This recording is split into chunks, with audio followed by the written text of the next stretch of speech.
नमस्कार, मैं हूं नवजोत रंधावा। नेता बोलकर भूल ना जाए, वायदे करके गोल ना हो जाए, इसीलिए जरूरी है कहना, वो कहना जो नेता सुनना नहीं चाहते और वो कहना जिसे सुनकर भी नेता सुधरना नहीं चाहते। तो हमने उठाया है नेताओं को सुधारने का बीड़ा। नेताओं की आवाज में नेताओं को सुनाएंगे, नेताओं के तरीके से नेताओं को समझाएंगे। ऐसा कुछ करेंगे धमाल जिसे सुनकर वो भी कहेंगे कहने भी दो यारो। राहुल बाबा इंटरनेशनल यात्रा पर हैं। अब बाबा पहुंचे अमेरिका और वहां से देश को संबोधित किया। भारत जोड़ो यात्रा और कर्नाटक चुनाव की सफलता के बाद बाबा के इरादे बुलंद हैं, लेकिन विदेश यात्रा से कैसे 2024 की गंगा पार होगी, ये सबसे बड़ा सवाल है। तो जरा हम राहुल बाबा से ही समझ लेते हैं कि इसका जवाब क्या है। राहुल बाबा बताइए जरा, 24 का इरादा क्या है, क्या है प्लान वहां का? नवजोत जी, मैं जो विदेश जाता हूं ये प्लान मैं नहीं बनाता हूं, देश की जनता बनाती है। और वे लोग जो देश के बाहर रहते हैं वे मुझे बहुत प्यार करते हैं। वे मुझसे जानना चाहते हैं, मेरा लेक्चर कराते हैं कि आखिर मैंने भारत को जोड़ा कैसे, मैंने कैसे फिक्स किया। मैं उनको जाकर के बताता हूं, वे लोग इंस्पायर्ड होते हैं। 2024 में कोई रोक नहीं सकता है, ये पत्थर पर लिख दिया भैया मैंने यही पूछा ना कि 2024 की आपकी क्या है इंटरनेशनल स्ट्रेटेजी? नहीं, ये स्ट्रेटेजी मैं नहीं बनाता हूं, ये जनता बनाती है, लोग बनाते हैं जो मुझसे प्यार करते हैं। अच्छा, वो मुझे खुला निमंत्रण देते हैं, राहुल जी आप आइए और बताइए देश को जोड़ा कैसे है। मैं उनको निमंत्रण दे के आया हूं कि आप भारत में आइए, मुझे वोट दीजिए, फिर चले जाइए भैया। अच्छा, वो लोग मुझे वोट देंगे और बीजेपी को चोट देंगे, बस खत्म। ठीक है, ठीक है। वो चोट कितनी लगेगी और क्या उनका मरहम तैयार है या नहीं है? सुधांशु जी। नवजोत जी, एक बड़ी शालीनता से एक बात बाबा जी से पूछना चाहता हूं। हमेशा देश प्रेम इनका विदेश जाके ही क्यों जागता है? और हमेशा, आज से नहीं, चाहे इंग्लैंड की यात्रा ले लीजिए, थाईलैंड की यात्रा ले लीजिए और अब अमेरिका की यात्रा ले लीजिए, जैसे ही ये बाहर जाते हैं ये देश के खिलाफ बोलना शुरू हो जाते हैं। अरे भाई, एक सर्वमान्य प्रधानमंत्री है आपका, प्रधानमंत्री को तो कम से कम गाली मत दीजिए, और ये सब विदेश की धरती पे ही क्यों? ये ठीक बात नहीं है। आप सोचिए, अरे तो इनके तो ननिहाल के भी प्रधानमंत्री ने हमारे मोदी जी की तारीफ की है और इनको मोदी जी में केवल और केवल कमियां नजर आ रही हैं। इटली के प्रधानमंत्री ने, जी हां। और वहां पे जब ऑस्ट्रेलिया का पीएम कहता है कि Modi ji is the boss, तब कोई बात नहीं होती है।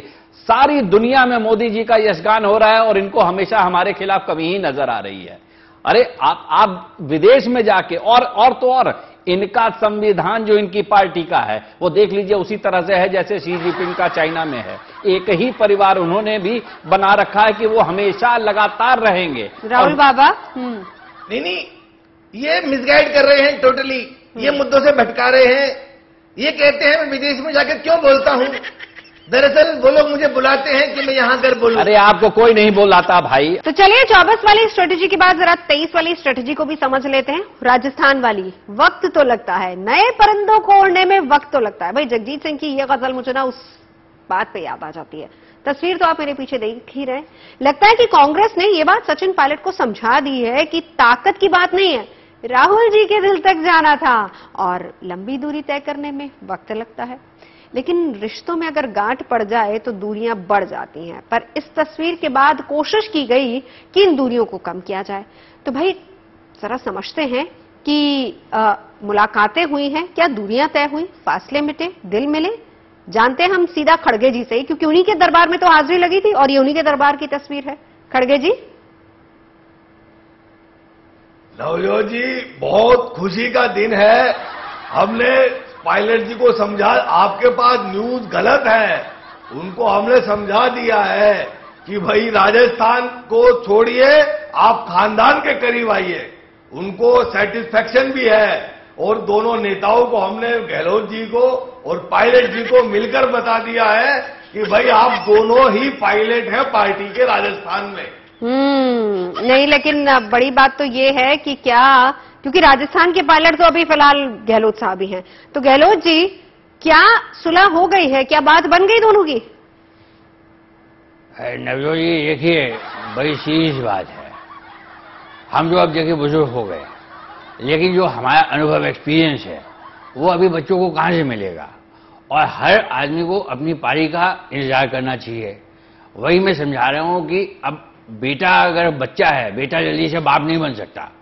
बेटा वो पहले बेटा है, पहले बच्चा होगा, फिर जवान होगा, फिर बुजुर्ग होगा। लेकिन यहाँ पे अगर बच्चा पैदा होते ही कहे कि मैं बाप बनना चाहता हूँ, तो ये चीज ठीक नहीं है। पर आप भी तो पापा बन के अड़े हुए हैं ना। हम पापा ही नहीं, हम दादा बन के अड़े हुए हैं। और हम यही तो समझा रहे हैं कि हर चीज का एक समय होता है, और जो समय का इंतजार करता है, आपने वो कहावत भी सुनी होगी, इंतजार का फल मीठा होता है। तो आप इंतजार कीजिए 2024 का, लेकिन आप बार बार पे अपनी देखिए इंतजार के चक्कर में ऐसा ना हो कि 23 फिसल जाए आपके हाथ। नवजोत जी, हमने उनको समझा दिया है कि भाई ये पॉलिटिक्स है, क्रिकेट नहीं है कि सचिन हर बार छोटी उम्र में ही आएगा। चलिए, बहुत शुक्रिया हमसे बात करने के लिए। भाई, अपने सरजी के हाल पर ना तरस आने लगा है। सत्ता है लेकिन पावर नहीं है, मुख्यमंत्री हैं लेकिन एलजी साहब कोई बात नहीं मानते हैं, मंत्री हैं लेकिन जेल में है, अफसर हैं सुनते ही नहीं है। करें तो क्या करें, टहल रहे हैं नगरी नगरी द्वारे द्वारे, लेकिन यहां पर भी कांग्रेस पार्टी उनको सपोर्ट नहीं कर रही है। अब क्या करेंगे सर जी, अगला प्लान उनका क्या है? सर जी, क्या चल रहा है ये? नवजोत जी नमस्कार। आपने बिल्कुल ठीक बोला है कि मैं नगरी नगरी जा रहा हूं, लेकिन मैं आखिर किसके लिए जा रहा हूं? मुझे अपने लिए कुछ नहीं चाहिए। हम तो एक छोटी सी डिमांड कर रहे हैं कि ये देश हमें पीएम बना दे मुझे बस 24 में। इसके अलावा मुझे क्या लेना देना है? और एक ऑर्डिनेंस हम लोग लेके आ रहे हैं। आपको पता है कि जिस तरह से ये लोग मनमानी कर रहे हैं, सुप्रीम कोर्ट के ऑर्डर को भी ये लोग फेल कर दे रहे हैं, उसको पलट दे रहे हैं। मैं आज सबका साथ मांगने जाता हूं, लेकिन सबने दिया है मुझे, येचुरी जी ने भी साथ दिया है, नीतीश जी ने भी, काफी लोगों ने, लेकिन ये कांग्रेस का जो हाथ है ये मुझे समझ में नहीं आ रहा। ये मुझे लगता है खाली लेने के लिए बना है, ये कभी साथ नहीं दे सकता किसी का। मैं तो इनको भी कह रहा हूं, अरे एक बार अपने हाथ में झाड़ू पकड़ लो, पर इनको पता नहीं क्या लगा हुआ है। अरे भाई परेशान मत होइए, जनता तो आपको अभी आने वाले समय में झाड़ू पकड़ाएगी, अब आप कहीं के नहीं रहेंगे। अरे देख लीजिए, 45 करोड़ का वो बनवाया, हर आदमी के ऊपर भ्रष्टाचार का इन्होंने जो है ना क्वेश्चन मार्क लगाया। और जब आप सवेरे से लेकर शाम तक 20 बार अपनी बात पर पलट जाते हैं तो कौन आपका साथ देगा? और प्लस हमारा जो सेंट्रल गवर्नमेंट है उसको कानून बनाने का अधिकार है, तो वो कानून हमारा बन गया है, अब उसमें भी आपको मिर्चा लग रहा है। ये कोई बात होती है? ऐसे नहीं होगा। और आने वाले समय में जनता आपको सिर्फ एक ही रास्ता दिखाएगी, वो है बाहर का। आप लोग कानून बनाइए, लेकिन मेरी दिल्ली को पागल मत बनाइए बस। अरे दिल्ली को तो आप पागल बना रहे हैं। पहले तो क्या मेरे मंत्री 6 बजे उठ जाता था मनीष, आपने उसको जेल में डाल दिया उठा के। अरे भाई अजीब बात है, करते हैं। पहले आपने देखिए मनोज जी, सर जी ने अपनी इच्छा जाहिर कर दी है कि सिर्फ और सिर्फ उनको 24 में कुर्सी दिलवा दीजिए और उनको कुछ नहीं चाहिए। अब यहाँ से आप समझ जाइए, इनको कुर्सी नहीं, इनको बाहर का रास्ता दिखाएगी। चलिए, बहुत शुक्रिया, बहुत शुक्रिया। वैसे लगता है कि पाकिस्तान का ना बैड लक ही खराब है। हालात ये हो गए हैं कि अब छोटे छोटे देश भी पाकिस्तान को आंख दिखाने लगे हैं। खबर यह है कि मलेशिया ने पाकिस्तान इंटरनेशनल एयरलाइंस यानी कि पीआईए का हवाई जहाज जब्त कर लिया। दरअसल मामला यह था कि पीआईए पर मलेशिया के करीब $4 मिलियन बकाया थे, जिसको नहीं चुकाने पर मलेशिया की एक कोर्ट ने पाकिस्तान एयरलाइंस के जहाज को जब्त कर लिया। और ये पहली बार नहीं हुआ है, इससे पहले भी एक बार पाकिस्तान एयरलाइंस का जहाज मलेशिया जब्त कर चुका है। खान साहब हमारे साथ आ गए हैं। खान साहब का हाल तो हम हर बार लेते ही हैं, पर खान साहब ये हो क्या रहा है पाकिस्तान में? नवजोत जी अस्सलाम वालेकुम। मैं फिर से आपका शुक्रिया अदा करना चाहूंगा जो आपने मेरा खैर मकदम पूछा। लेकिन आप देखिए ये हो क्या रहा है। इस आर्मी ने पाकिस्तान को कहां पर लाके खड़ा कर दिया है। $4 मिलियन देने थे इनको, $4 मिलियन। ये भिखमंगों से बुरी हालत हो गई है।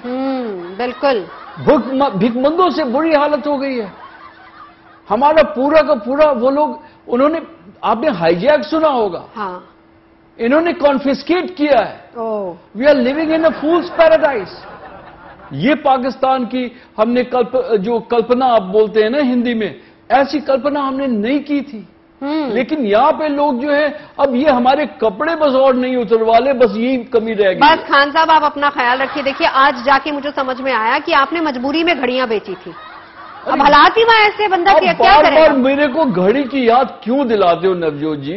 आप जानते हो कि पाकिस्तान पाकिस्तान में जो सर आपके पास घड़ी होती तो आपको पता चलता है कि वक्त क्या चल रहा है अभी पाकिस्तान में? अरे वक्त तो बहुत बुरा चल रहा है, और जब तक ये शहबाज का बच्चा वहां पे है, इस देश का, इस मुल्क का समय खराब ही चलना है, वक्त खराब ही चलना है। आप देखते जाओ। चलिए खान साहब अपना ख्याल रखिएगा। तो पड़ोसियों का तो हाल बेहाल है और पड़ोसियों का वक्त भी खराब चल रहा है।